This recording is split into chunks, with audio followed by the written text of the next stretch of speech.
오늘날 대한민국을 있게 한 독립운동가들의 희생정신을 기억하는 3.1절입니다. 하지만 독립을 위해 헌신하고도 인정받지 못하는 숨은 독립운동가들이 아직도 많다고 하는데요. 일제시대 독립운동을 했던 증조부의 명예를 되찾기 위해 41년째 외로운 싸움을 하고 있는 정병기 씨를 윤인경 기자가 만나봤습니다. 정용선 선생이 마지막 숨을 거둔 곳은 경성 형무소. 일제강점기 수많은 독립운동가들이 투옥돼 모진 고문을 받았던 곳입니다. 일제에 항거하다 45살이란 젊은 나이에 순국했지만 41년째 독립운동 공적을 인정받지 못하고 있습니다. 일제시대에 수감됐던 독립운동가들의 이름과 죄목을 기록한 수령인명부가 지난 1980년 정부의 실수로 모두 불타버렸기 때문입니다.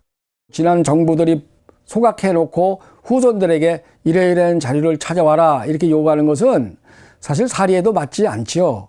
정부가 이런 관련 서류를 발굴하고 또 도와서 그분들의 그 빛바랜 애국이 다시 재조명을 받아서 그분들의 희생이 헛되지 않게 해줬으면 하는 바람입니다. 정용선 선생은 한일 강제병합으로 나라를 잃자 고향 경북 봉화군을 중심으로 독립운동을 펼쳤습니다.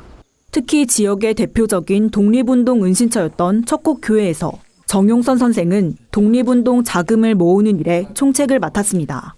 봉화군 깊은 산골에 세워진 척곡교회엔 정용선 선생의 독립운동을 기억하는 유일한 증인이 남아 있습니다. 교회 개척자이자 독립운동가였던 김종숙 목사의 뒤를 이어 교회를 지키고 있는 손자 김영성 장로입니다. 할아버지 유언은요, 정용선이라는 독립운동한 분이 있는데 그 후손이 어디인지 모르겠다. 이제 네가 찾으라 이랬는데 총 기밀한 거는 김종숙 우리 할아버지 목사님이고 본고지 책임자는 정용선 그분이고.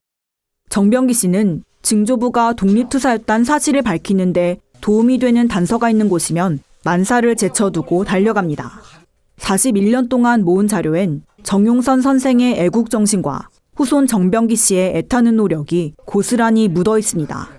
하지만 이번 3.1절 독립운동가 공적 심사에서도 정용선 선생은 독립운동가로 인정받지 못했습니다.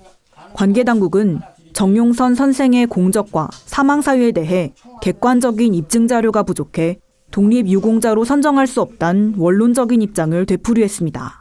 저는 지금도 할아버지의 명예는 틀림없이 찾아져야 된다는 그 신념에는 변화가 없습니다. 정부가 조속히 정용선 증조부의 항일 독립운동에 대한 명예를 찾아줬으면 좋겠습니다.